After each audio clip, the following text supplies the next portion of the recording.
ایک بھائی نے کویسچن کیا تھا کہ کیا یہ بات صحیح ہے، وہ کہتے ہیں کوئی پیر صاحب یہ بات بیان کر رہے تھے کہ جب مرید مرتا ہے اور دفن ہوتا ہے تو قبر میں پیر اس کی لاش کو قبول کرتا ہے، اور جب منکر نکیر سوالات کرتے ہیں تو جواب مرید نہیں دیتا بلکہ پیر جواب دیتا ہے۔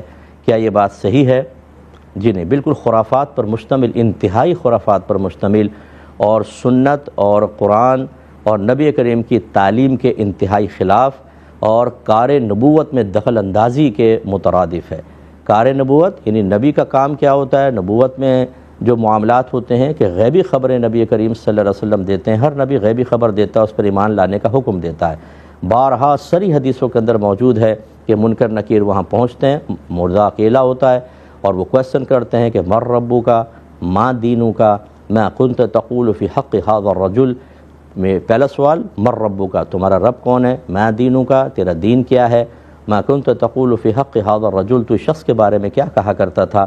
نبی کریم صلی اللہ علیہ وسلم کا جلوہ زیبا دکھایا جاتا ہے اور وہ مردہ جواب دیتا ہے، صریح حدیثوں میں موجود ہے۔ یہ ایک نئی چیز نکال کر لانا اور اس میں اپنی ہائپ بنانے کی کوشش کرنا، اس کا رد واجب ہے۔ اگر اس طریقے سے ہر شخص غیبی معاملات کے اندر اپنی ذاتی رائے سے اس طرح کی چیزیں ڈالتا رہے گا تو پھر یاد رکھیے کہ دین تو گیا۔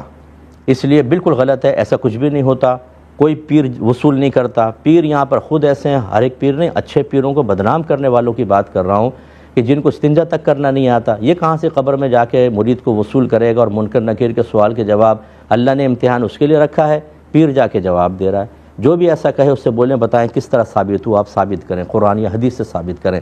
اور اگر وہ کہتا ہے کہ نہیں ہمیں کشف ہوا ہے، ہمیں پتہ چلا ہے، تو بولیں سورس بتائیے نا آپ۔ اس طرح تو ہر تیسرا آدمی کھڑے ہو کر ایک نیا دعویٰ کر دے گا۔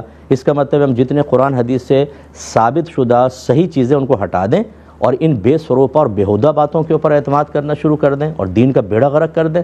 ہر شخص اپنی اپنی تعلیم لے کر آ جائے گا۔ ایسی چیزوں کا رد کرنا واجب ہے اور ایسے اشخاص سے دور ہونا انتہائی ضروری ہے، ورنہ تباہی مقدر بنے گی۔ ہم ایک طالب علم کی حیثیت سے گزارش کر رہے ہیں، کوئی ناراض ہونے کی ضرورت نہیں۔ مجھے پتہ ہے کہ جو جس کے بھی پیروکار ہوتے ہیں وہ ناراض ہو کے گالیاں بکنا شروع کر دیتے ہیں۔ میرے درجے بلند ہوں گے اور میدان محشر میں آپ حساب و کتاب کے لیے تیار رہیے گا، لائن میں آپ لگے ہوں گے، اور آپ کی نیکیاں نکال کر ہم جیسوں کے نام مال میں ڈالی جائیں گی جو صحیح بات کہتے ہیں قرآن و حدیث کے مطابق اور اصلاح کر رہے ہیں۔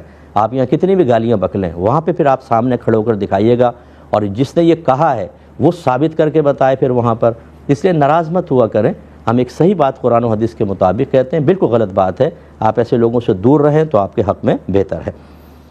ایک مختصر سا بریک لیں گے، ہمیں یقین ہے آپ ہمارے